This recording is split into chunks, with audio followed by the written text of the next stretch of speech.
결론적으로 김해 신공항 계획은 상당 부분 보완이 필요하고 확장성 등 여러 미래 변화에 대응하기 어렵습니다.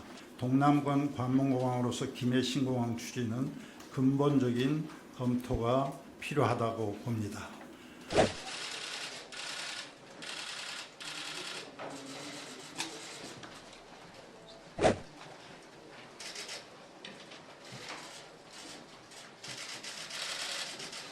김해 신공항 기병원 계획은 안전, 시설 운영 수요, 환경, 소음 분야에서 상당 부분 보완이 필요합니다.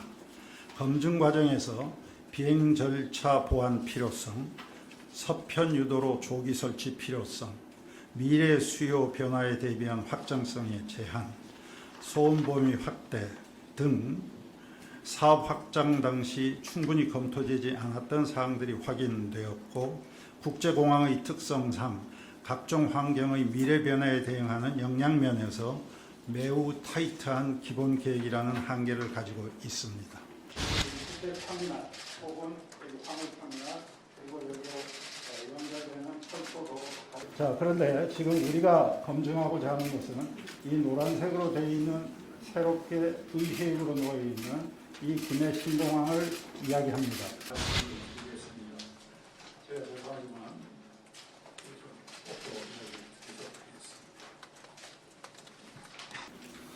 이어서 김해 신공항 신설 활주로 진입 방향에 위치한 산악 장애물 중 장애물 제한 표면 OLS라고 우리가 통상 부르는 것입니다. 중에 진입 표면 높이 이상의 산악 장애물인 오봉산, 이모산, 경운산 등을 절취해야 하는지를 검증하여야 했습니다. 법제처의 유권 해석을 의뢰하였고, 그 결과 기본적으로 진입 제한 표면 이상의 장애물은 없애는 것이 원칙이고, 예외적으로 방치하기 위해서는 지자체의 협의가 선행되어야 한다는 회신을 받았습니다. 이에 따르면 산악장애물 존치를 전제로 수립된 국토부의 기본계획안은 근본적인 검토가 필요합니다. 실패 접근 절차와 관련해서 부울경에서는 기존 활주로의 분 기준의 적용이 신설 활주로의 경우에는 착륙 활주로 길이가 200m 줄어든 3000m로 짧아졌고, 그로 인해 실패 접근 절차가 완전하지 않다는 의견이 제기되었습니다. 검증위는 전문가 패널들의 검토 의견인 실패 접근 절차 단일 구간에서의 하나의 방식이 아니라 재래식과 성능 기반형 PBN을 혼용한 것이 비행 절차 수립 기준에 맞지 않고 기준이 되는 픽스의 재정의가 필요하다는 점을 감안하여 비행 절차 수립이 완전하지는 않으며 향후 비행 절차를 완전하게 재설계할 필요가 있다고 보았습니다.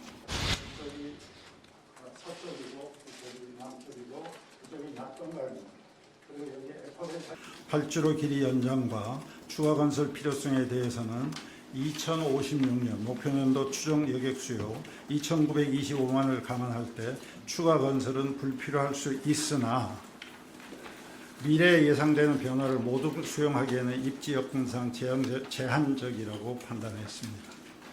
장애물 제한 표면 OLS라고 우리가 통상 부르는 것입니다.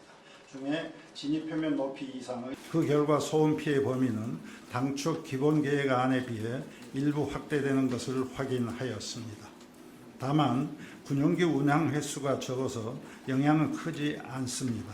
심야 운항 확대 여부에 대해서는 기술적으로는 가능하지만 소음 민원 등 공항 경제성 등을 고려해서 제한될 수 있다고 판단하였습니다. 소음 진동 관리법 에 따라서 2023년부터 소음평가 단위가 현행 웨클에서 LDEN으로 변경됩니다. 검증위는 김해 신공항 개항 시점을 감안하여 기본계획 안에서도 LDEN을 적용하는 것이 바람직하다고 판단했으며, 이 경우 기존에 비해서 소음 피해 범위가 상당히 늘어날 것으로 예상되므로 피해 가구 수를 재산정할 필요가 있습니다. 이루어졌는지에 대해서 검토하는 것입니다. 첫째, 김해 신공항의 새로운 현재 법령 제도상 관문공항에 대한 정의는 없으나 검증위 차원에서 논의한 결과 관문공항은 허브공항처럼 일정한 지역 또는 한 국가를 진입함에 있어서 중추적 역할을 수행하여 항공기와 여객 및 화물 그리고 서비스가 고도로 집적되는 대형 공항으로 가정하였습니다. 검증위는 4개 분야 검증 결과를 토대로 김해 신공항이 동남권 관문공항으로서 역할하는데 최소 기본 요건을 충족하고 있다고 판단하였습니다. 그럼에도 불구하고 미래적 측면에서는 제약이 있습니다. 동남권 지역을 대표하는 공항으로서 미래에 예상되는 변화를 모두 수용하기에는 사용 가능한 부지 대부분이 소진되어서 향후 활주로 수요가 추가로 요구되어도 확장은 불가능하다고 봐지며 공장 주변의 장래 개발 계획이 산재하고 있어 소음 등의 환경적 피해 요인이 지속적으로 증가할 것으로 보입니다. 결론적으로 김해 신공항은 동남권 관문공항으로서 최소한의 역할을 감당할 수 있으나 미래 예상되는 제반 변화를 수용하여 대비하는 기능은 제한적일 수밖에 없는 한계를 가지고 있다고 판단하였습니다. 검증 결과에 아쉬운 마음을 가지시는 분들도 일부 있을 것이나 검증위가 지난 10개월간 치열한 논의와 검토를 거쳐 내린 결과에 대해 정부와 부울경 국민 여러분께 최대한 존중해 주시기를 간청합니다.